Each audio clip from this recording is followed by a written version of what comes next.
language, and English has always been my second language. However, I am now more fluent in English than in Chinese.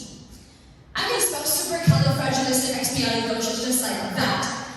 But despite that, I will never be able to consider myself as a native speaker.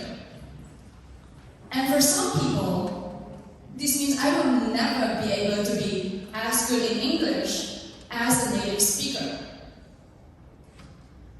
When I went to an international school from a Malaysian public school, I was automatically put in an English as second language class.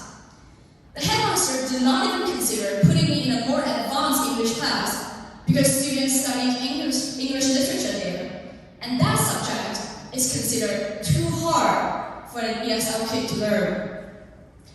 That was an example of a biased perception of a native speaker towards a non-native speaker. I soon proved the headmaster wrong when I transferred away from the school to an A-level college with students mostly from my background.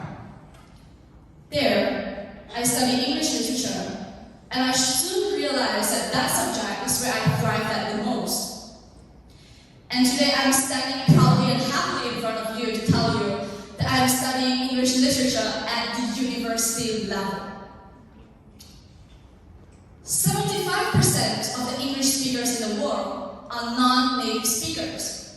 And studies have shown over and over again that native speakers tend to have unconscious and even conscious biases against non-native speakers, which led to the silencing effect, where non-native speakers do not feel comfortable speaking and learning in an environment.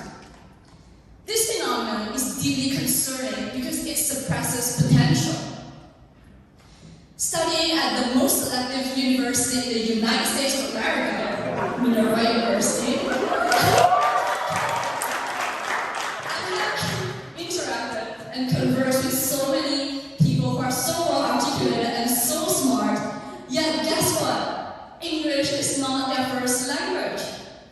And the same applies to so many well-known authors who write in English, like Chimamanda Adichie and Joseph Conrad. They don't speak English as their first language, yet they're still so well accomplished.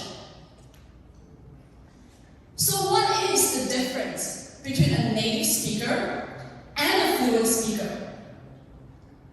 A native speaker is simply someone who happened to be born in an environment that speaks that particular language.